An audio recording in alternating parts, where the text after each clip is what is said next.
You know, when you think about our grand plan to send humans to Mars, there's a question that pops up that feels, well, kind of weird, almost like a contradiction. Seriously, think about it. If Mars is the big goal, right? The end game for humanity, why are we pouring all this time and money and effort into going back to the moon, a place we've already been? And boom, that's it. That's the whole reason. This isn't about reliving the glory days. It's about making sure we even have a future in deep space. The moon isn't some detour. It's the only path that makes any sense. We love digging into these simple questions that have really complex answers. If you're into that too, go ahead and hit subscribe so you don't miss what's coming next. Okay, so let's get one thing straight. The long-term vision, the big picture, it's all about one place. Yep, the goal is Mars. It's not just another rock in space. It's the potential for a whole new branch of human civilization. It's where we could actually survive long-term. This is the future of exploration, no doubt about it. But, and this is a huge but, we have to be real about how incredibly hard this is. Going to Mars isn't just Apollo 2.0.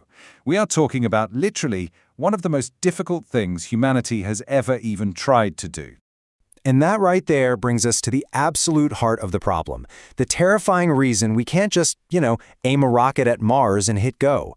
It's all about the point of no return. Okay, look at this comparison. It says everything.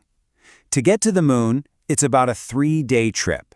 If something goes terribly wrong, a rescue is, well, it's really, really hard, but it's possible. But Mars, we're talking months just to get there. There is no coming home early.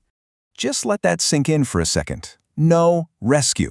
If a critical system blows out when you're halfway to Mars, you are completely on your own. Period. There's no turning around, no cavalry is coming to save you. Honestly, that's a level of risk most of us don't really think about. And that's what we do here. We get into those crucial details. So if you're finding this eye-opening, you know the drill.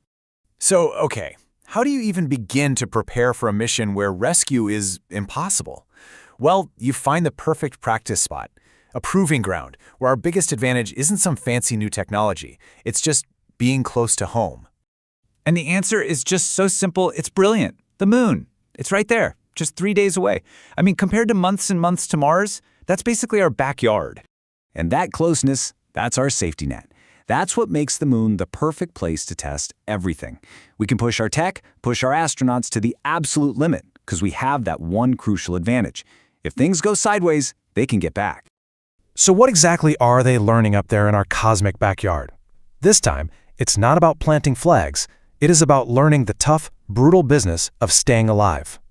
I mean, look at this checklist. This is the stuff that really matters. They're going to have to learn how to live with crazy temperature swings and radiation.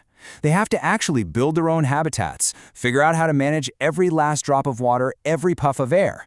And then there's the mental part, dealing with being totally, utterly isolated. These aren't just skills for the moon. These are the skills for Mars. And that's exactly what missions like Artemis II are all about.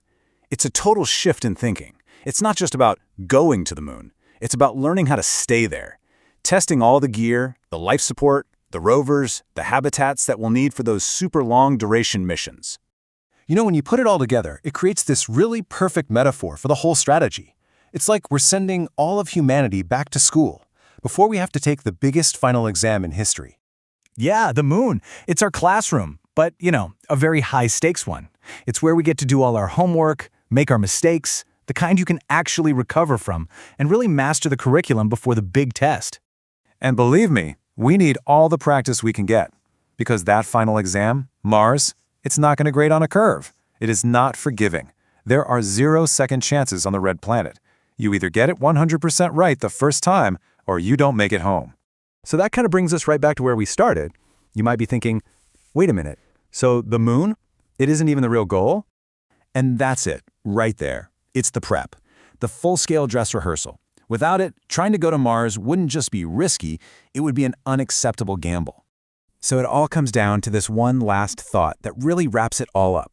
Before we take that one giant leap, the biggest step humanity has ever taken, we practice where we can still come back home. We figure it all out in our own backyard so that one day we can truly succeed when we're millions and millions of miles away. So yeah, the next time you look up at that bright circle in the sky, just remember it's not just a beautiful rock. It's our training ground. It's our launch pad to the rest of the solar system. For more deep dives like this, make sure you subscribe to Behind the Obvious.